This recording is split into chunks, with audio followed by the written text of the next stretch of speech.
Welcome back to my channel. চলে এসেছি আরেকটি নতুন ভিডিও নিয়ে। আজকের ভিডিওটি আইসিডিএস রিলেটেড। আপনারা থাম্বনেলে দেখে বুঝতেই পেরেছেন, সোমা সূত্রধর দিদিভাই আমায় কমেন্ট করেছেন, দিদিভাই সেন্টার মেরামতের জন্য প্রধানের কাছে কিভাবে রেজুলেশন লিখব তার একটা ভিডিও আনবেন। আমি দিদিভাইকে বলেছিলাম ভিডিওটি আমি নিয়ে আসবো। আমি ঠিকমতো বুঝতে পারিনি দিদিভাই কি লিখেছেন, অর্থাৎ সেন বলে লেখা আছে, সেন্টারই আমি মনে করেছি, যার জন্য আমি কিভাবে সেন্টার মেরামতের জন্য আপনারা একটা রেজুলেশন বানাবেন সেই নিয়ে আমি একটা রেজুলেশন এখানে লিখেছি, আর সেটাই আপনাদের সাথে শেয়ার করব। তো ভিডিওটি প্রথম থেকে শেষ অবধি দেখার অনুরোধ রইল। আর আমার ভিডিও যদি আপনাদের ভালো লাগে তাহলে অবশ্যই একটা লাইক করবেন, কমেন্ট করবেন কোন জেলা থেকে দেখছেন, কোন প্রজেক্ট থেকে দেখছেন, আর বন্ধুদের মধ্যে শেয়ার করে দেবেন। এরকম নিত্য নতুন আপডেট ভিডিও এবং আপনাদের যদি কোনো বিষয় জানার থাকে সেগুলো আমাকে কমেন্টে জানাতে পারেন, সেই নিয়ে আমি আমার চ্যানেলে ভিডিও নিয়ে আসব। আর আমার চ্যানেল থেকে যদি আপনারা উপকৃত হন তাহলে অবশ্যই আমার চ্যানেলটি সাবস্ক্রাইব করবেন। তো চলুন ভিডিওটি শুরু করা যাক। প্রথমেই বলি, রেজুলেশন যখন বানাবেন আপনারা একদম বাদিকে ডেট দিয়ে দেবেন আর ভেন্যু দিয়ে দেবেন। ডেট বলতে যে ডেটে আপনারা রেজুলেশনটা তৈরি করছেন, আর ভেন্যুটা দিয়ে দেবেন আপনারা কোন জায়গায়, ভেন্যু বলতে সেই স্থানটা, আর টাইমটাও দিয়ে দেবেন। তারপরে এজেন্ডা অর্থাৎ আপনাদের বিষয় যেটা সাবজেক্ট সেটা লিখতে হবে। সেটা একবারে আপনারা বাঁদিকে যখন আপনাদের ডেট ভেন্যু টাইম দেবেন একটু নিচে গ্যাপ দিয়ে তারপরে আপনারা সাবজেক্ট বা এজেন্ডা বলে লিখবেন, বা বাংলায় বিষয় বলে লিখবেন। নেক্সট তখন বিষয় আপনাদের লিখতে হবে অঙ্গনওয়াড়ি কেন্দ্রের ভবন মেরামত ও প্রয়োজনীয় সংস্কারের জন্য আবেদন প্রসঙ্গে আলোচনা। এটা আপনারা সাবজেক্ট হিসাবে দেবেন। সাবজেক্টটা লেখার পর একটু নিচের দিকে আপনারা লিখবেন আজ ড্যাশ তারিখে, অর্থাৎ আপনারা তারিখটা দিয়ে দেবেন, ড্যাশ গ্রাম পঞ্চায়েতের অন্তর্গত, অর্থাৎ গ্রাম পঞ্চায়েতের নামটা দিয়ে দেবেন, ড্যাশ অঙ্গনওয়াড়ি কেন্দ্রের পরিচালনাকারী কমিটির বা গ্রামবাসীদের উপস্থিতিতে একটি সভা অনুষ্ঠিত হয় বা হলো। এটা আপনারা লিখবেন। আপনারা নিজেদের মতো তারিখটা এবং গ্রাম পঞ্চায়েতটা নাম এবং সেন্টার নাম্বার দিয়ে দেবেন। নেক্সট নিচের দিকে লিখবেন উক্ত সভায় সভাপতিত্ব করেন, দিয়ে ড্যাশ দিয়ে প্রধান বা মেম্বার যিনি থাকবেন ওনার নাম দেবেন, আর ওনার পদটাও দিয়ে দেবেন। সভায় উপস্থিত সকল সদস্যের সম্মতিক্রমে নিম্নলিখিত বিষয়টি নিয়ে আলোচনা করা হয় বা হলো। এটা আপনারা লিখবেন। রেজুলেশন বানানোর জন্য আপনাদেরকে যে একটা মিটিং বা সভা যেটা আলোচনা করেছেন আপনারা সেটা লিখতে হবে। আলোচ্য বিষয় এবার দেবেন। এরপর নিচের দিকে আলোচ্য বিষয় আমাদের এলাকার ড্যাশ অঙ্গনওয়াড়ি কেন্দ্রটি দীর্ঘদিন ধরে শিশুদের প্রাক প্রাথমিক শিক্ষা, পরিপূরক পুষ্টি প্রদান, স্বাস্থ্য সচেতনতা এবং বিভিন্ন সরকারি পরিষেবা প্রদানের গুরুত্বপূর্ণ কেন্দ্র হিসাবে কাজ করে আসছে। আপনারা নিজেদের কেন্দ্র নাম্বারটা দিয়ে দেবেন আর কেন্দ্রের নামটাও দিয়ে দেবেন, দিয়ে এটা লিখবেন। তারপরে লিখবেন বর্তমানে উক্ত অঙ্গনওয়াড়ি কেন্দ্রের ভবনের বিভিন্ন অংশ ক্ষতিগ্রস্ত হওয়ায় শিশুদের নিরাপত্তা এবং কেন্দ্রের দৈনন্দিন কার্যক্রম পরিচালনার ক্ষেত্রে সমস্যার সৃষ্টি হচ্ছে। বর্তমানে কেন্দ্রে যে সমস্ত মেরামত ও সংস্কারের প্রয়োজন রয়েছে তা হলো বর্তমানে যে সমস্ত জায়গাগুলো বা অংশগুলো মেরামত ও সংস্কারের প্রয়োজন রয়েছে তা হলো বলে আপনারা এবার পয়েন্ট করে দেবেন। যদি অনেকগুলো পয়েন্ট থাকে তাহলে অনেকগুলো পয়েন্ট দিয়ে দেবেন, আর যদি অনেক পয়েন্ট না থাকে তাহলে যে জায়গাটা আপনাদের দরকার সেটা দিয়ে দেবেন। আমি এখানে কিছু পয়েন্ট করে দিয়েছি। সাধারণত সেন্টারে যে সমস্যাগুলো আমরা দেখতে পাই যার জন্য রেজুলেশন বানানো হয় সেই জায়গাগুলো আমি বলে দিচ্ছি। এর বাইরেও কিছু থাকতে পারে, সেগুলো আপনারা যোগ করে দিতে পারেন।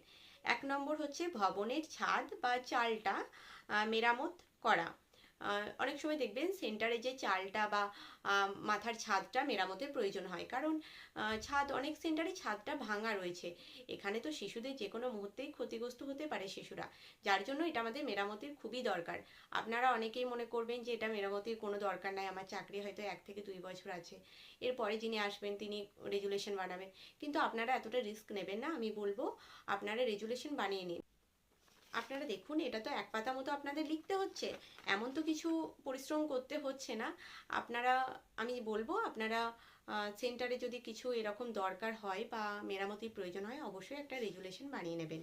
তারপরে দেখুন নেক্সট 2 নম্বর বলছি, দেওয়ালের ফাটল। অনেক সময় দেখা যায় দেওয়ালগুলো ফেটে গেছে, সেই দেওয়ালের ফাটল ও ক্ষতিগ্রস্ত অংশ সংস্কার করা। অনেক সময় দেখবেন অনেক সেন্টারের দেওয়ালগুলো ফেটে গিয়েছে, আবার দেখবেন জানালা দরজা ভাঙা, ওটাও আমি নেক্সট পয়েন্টে রেখেছি, সেটাও বলছি। যেমন 3 নম্বর হচ্ছে ঘরের মেঝে মেরামত ও পরিষ্কার পরিচ্ছন্নতার ব্যবস্থা। অনেক জায়গায় দেখবেন ঘরের মেঝেগুলোও ফাটা রয়েছে, তারপরে সেখানে বাচ্চারা, ছোট বাচ্চা তো, তারা তো খেলতে গিয়ে বা দৌড়াতে গিয়ে হাঁটতে গিয়ে পড়ে যেতে পারে, তাই এগুলো সংস্কার করা অবশ্যই প্রয়োজন। তারপরে নেক্সট হচ্ছে দরজা জানালা প্রয়োজন অনুযায়ী মেরামত বা পরিবর্তন। অনেক সেন্টারে দেখবেন দরজা জানলাগুলো মেরামত করলে হয়ে যায়, আবার কিছু সেন্টার রয়েছে যেগুলো মেরামত করলে হবে না, সেগুলোকে পুরোটাই চেঞ্জ করার প্রয়োজন হতে পারে, যার জন্য এগুলো আপনারা রেজুলেশন বানিয়ে নেবেন। নেক্সট হচ্ছে পানীয় জল ও শৌচাগারের প্রয়োজনীয় সংস্কার করা। অনেক সেন্টারেই পানীয় জল এবং শৌচাগারের ব্যবস্থা সঠিকভাবে নেই। আমার নিজস্ব সেন্টারেই পানীয় জলের ব্যবস্থা নেই, কিন্তু শৌচাগার রয়েছে। যেখানে জল নেই সেখানে শৌচাগার ব্যবহারটাও একটু সমস্যায় আমরা পড়ি। যাই হোক, এটাও আপনাদেরকে রেজুলেশন বানাতে হবে। নেক্সট হচ্ছে শিশুদের নিরাপদ পরিবেশের জন্য অন্যান্য প্রয়োজনীয় কাজ করা। সমস্ত কিছুই শিশুদের জন্য, কারণ এই সেন্টারটা পুরো বাচ্চাদের নিয়ে কাজ করতে হয়, মায়েদের নিয়ে কাজ করতে হয়। মায়েরা তো বয়সে যথেষ্ট বড়, মায়েদের সহজেই বোঝানো যায়, কিন্তু বাচ্চাদের আমরা যদি বলি ওইদিকে যেও না, বা দরজা জানালা ভাঙা রয়েছে, প্রাচীর ভাঙা রয়েছে, সেক্ষেত্রে বাচ্চারা সহজে বুঝতে চায় না, তাদের বোঝানোটা সমস্যা হয়ে পড়ে। আর একদিন যদি বাচ্চাদের বলি, দ্বিতীয় দিন তারা ওই কাজটা আবার করবে, তারা ওই প্রাচীরটায় উঠবে, তারা তো ছোট, তারা সহজে মানতে চায় না, একটা দুর্ঘটনা ঘটে যেতে পারে, তাই আমাদের সবসময় অ্যালার্ট থাকতে হবে। এই জায়গাগুলো লিখতে হবে পয়েন্ট আকারে কি কি সমস্যা রয়েছে। তারপর নেক্সট নিচের দিকে যেটা লিখবেন আমি সেটা বলে দিচ্ছি। নেক্সট হচ্ছে উপরোক্ত সমস্যাগুলির কারণে অঙ্গনওয়াড়ি কেন্দ্রের শিশুদের শিক্ষা, পুষ্টি পরিষেবা ও অন্যান্য কার্যক্রম সুষ্ঠুভাবে পরিচালনা করতে অসুবিধা হচ্ছে। অতএব সভায় সর্বসম্মতিক্রমে সিদ্ধান্ত গ্রহণ করা হয় যে শিশুদের স্বার্থে এবং অঙ্গনওয়াড়ি কেন্দ্রের সুষ্ঠু পরিচালনার জন্য উক্ত কেন্দ্রটির প্রয়োজনীয় মেরামত ও সংস্কার ব্যবস্থা গ্রহণ করার জন্য ড্যাশ গ্রাম পঞ্চায়েতের, আপনাদের গ্রাম পঞ্চায়েতের নাম দিয়ে দেবেন, মাননীয় প্রধান মহাশয়, এখানে মাননীয় বা মাননীয়া, আপনাদের প্রধান যদি মহিলা হন সেক্ষেত্রে মাননীয়া হবে এবং মহাশয়া হবে, এটা লিখবেন। আমি এখানে মাননীয় প্রধান মহাশয় নিকট আবেদন জানানো হবে।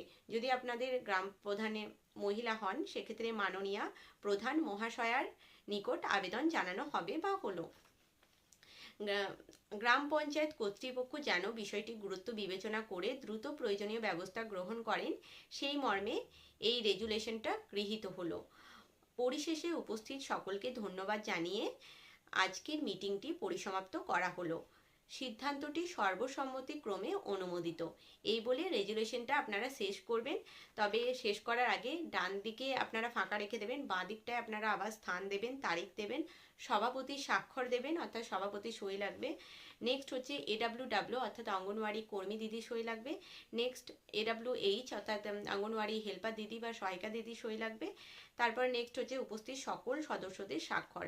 মোটামুটি 20 থেকে 25 জনের স্বাক্ষর বা সই আপনারা এখানে করে নেবেন পরপর, একদম ওপর থেকে নিচ লিখতে লিখতে যাবেন এই সইগুলো। আর আপনাদের এটা একটা পাতায় হবে না, সেক্ষেত্রে আপনারা দুটো পাতার মধ্যে এটা কমপ্লিট করবেন। আর লেখাটা আমি এমনভাবেই তৈরি করেছি যাতে আপনাদের অনেকটাই উপকৃত হন আপনারা, তাই আমি বলবো আপনারা এই লেখাটাই লিখবেন। আর কিছু জায়গা যেগুলো আপনারা চাইলে মডিফাই করতে পারেন, আপনারা নিজস্বভাবে নিজে থেকে সৃষ্টি করতে পারেন, আপনারা সেটা করতেই পারেন। তবে অবশ্যই আমি বলবো, আমি যে সিগনেচারগুলো করতে বলছি অর্থাৎ স্বাক্ষরগুলো করতে বলছি, সেই স্বাক্ষরগুলো আপনারা এইভাবে নিচে নিচে লিখতে লিখতে যাবেন। আমি তো এটা খুব তাড়াতাড়ির মধ্যে লিখেছি, হাতের লেখাটাও ঠিকভাবে হয়নি, জাস্ট আমি ভিডিওতে আলোচনা করব বলে ফরম্যাটটুকু লিখেছি, যার জন্য এটা আমি স্ক্রিনে দিতে পারলাম না। আপনারা আমার ভিডিওটি দেখে অর্থাৎ শুনে আপনারা একটু লিখে নেবেন। একটু অসুবিধা হবে, আমি একটু তাড়াতাড়ির মধ্যে এটা স্ক্রিনে লিখে দিতে পারছি না। যাই হোক, এটাই ছিল আজকের ভিডিওর মূল বিষয়। আমি আরও একবার আপনাদেরকে বলে দিচ্ছি একটু তাড়াতাড়ির মধ্যে, যাতে প্রথম দিকে তো ভিডিওতে অনেকটা কথা বলেছি, লাস্টের দিকে আমি আরেকবার বলে দিচ্ছি। আপনারা প্রথমে ডেট, ভেন্যু, টাইম এটা বাঁদিকে দেবেন, ডান দিক ফাঁকা থাকবে। তারপরে নিচের দিকে একটু এক লাইন ফাঁক দিয়ে এজেন্ডা বা বিষয় বলে লিখবেন। তারপরে আপনারা নিজেদের যে বিষয়টা সেটা লিখে দেবেন। আমি যেমন এখানে লিখেছি অঙ্গনওয়াড়ি কেন্দ্রের ভবন মেরামত ও প্রয়োজনীয় সংস্কারের জন্য আবেদন প্রসঙ্গে আলোচনা। তারপরে নিচের দিকে লিখবেন আজকে তারিখ দিয়ে, তারপরে কোন গ্রাম পঞ্চায়েতে ড্যাশ গ্রাম পঞ্চায়েতের অন্তর্গত ড্যাশ অঙ্গনওয়াড়ি কেন্দ্রের পরিচালনাকারী কমিটি বা গ্রামবাসীদের উপস্থিতিতে একটি সভা অনুষ্ঠিত হয়। উক্ত সভায় সভাপতিত্ব করেন, যিনি সভাপতিত্ব করবেন ওনার নাম দেবেন আর ওনার পদটা দিয়ে দেবেন। সভায় উপস্থিত সকল সদস্যের সম্মতিক্রমে নিম্নলিখিত বিষয়টি নিয়ে আলোচনা করা হলো। আলোচ্য বিষয় হচ্ছে আমাদের এলাকার অঙ্গনওয়াড়ি কেন্দ্রটি দীর্ঘদিন ধরে শিশুদের প্রাক প্রাথমিক শিক্ষা, পরিপূরক পুষ্টিদান, স্বাস্থ্য সচেতনতা এবং বিভিন্ন সরকারি পরিষেবা প্রদানের গুরুত্বপূর্ণ কেন্দ্র হিসাবে কাজ করে আসছে। বর্তমানে উক্ত অঙ্গনওয়াড়ি কেন্দ্রে ভবনের বিভিন্ন অংশ ক্ষতিগ্রস্ত হওয়ায় শিশুদের নিরাপত্তা এবং কেন্দ্রের দৈনন্দিন কার্যক্রম পরিচালনার ক্ষেত্রে সমস্যার সৃষ্টি হচ্ছে। বর্তমানে কেন্দ্রে যে সমস্ত মেরামত ও সংস্কারের প্রয়োজন রয়েছে তা হলো, এবার নিজেদের আপনাদের পয়েন্টগুলো আপনারা দিয়ে দেবেন, যে জায়গাগুলো সংস্কারের প্রয়োজন নিজেদের মতো এটা লিখে দেবেন। তারপরে লিখবেন উপরোক্ত সমস্যাগুলির কারণে অঙ্গনওয়াড়ি কেন্দ্রে শিশুদের শিক্ষা, পুষ্টি, পরিষেবা ও অন্যান্য কার্যক্রম সুষ্ঠুভাবে পরিচালনা করতে অসুবিধা হচ্ছে। অতএব সভায় সর্বসম্মতিক্রমে সিদ্ধান্ত গ্রহণ করা হয় যে শিশুদের স্বার্থ এবং অঙ্গনওয়াড়ি কেন্দ্রের সুষ্ঠু পরিচালনার জন্য উক্ত কেন্দ্রটির প্রয়োজনীয় মেরামত এবং সংস্কারের ব্যবস্থা গ্রহণ করার জন্য গ্রাম পঞ্চায়েতের মাননীয় প্রধান মহাশয়ের নিকট আবেদন জানানো হবে। গ্রাম পঞ্চায়েত কর্তৃপক্ষ যেন বিষয়টি গুরুত্ব বিবেচনা করে দ্রুত প্রয়োজনীয় ব্যবস্থা গ্রহণ করেন, সেই মর্মে এই রেজুলেশন গৃহীত হলো। পরিশেষে উপস্থিত সকলকে ধন্যবাদ জানিয়ে মিটিংটি পরিসমাপ্তি হলো। সিদ্ধান্ত সর্বসম্মতিক্রমে অনুমোদিত। তারপরে আবার বাঁদিকে আমি বলে দিয়েছি, মানে ওটাই আমি আরেকবার রিপিট করছি, স্থান, তারিখ, সভাপতির স্বাক্ষর, AWW অঙ্গনওয়াড়ি কর্মী দিদির স্বাক্ষর, AWH অঙ্গনওয়াড়ি সহায়িকা দিদির স্বাক্ষর এবং উপস্থিত সকল সদস্যদের স্বাক্ষর। মোটামুটি 20 থেকে 25টা সিগনেচার আপনারা করে নিয়ে যাবেন। এর বেশি হলেও আপনাদের কোনো সমস্যা হবে না, কিন্তু এর কম করবেন না। আমি বলবো এটা তো একটা মিটিং, এখানে বিভিন্ন সদস্যরা উপস্থিত থাকবে, এটা স্বাভাবিক, তাই আপনারা 20 থেকে 25টা সিগনেচার করে নিয়ে যাবেন। তো এই ছিল ভিডিওটি ভালো লাগলে আপনারা অবশ্যই একটি লাইক করবেন, আর আপনাদের কোন বিষয়ের উপর ভিডিও লাগবে অবশ্যই আমাকে কমেন্টে জানাবেন। আমি সেই বিষয়ে ভিডিও দ্রুত নিয়ে আসার চেষ্টা করব। তো আজকে ভিডিওটি এখানেই শেষ করছি, দেখা হচ্ছে নেক্সট ভিডিওতে, ততক্ষণ পর্যন্ত টাটা।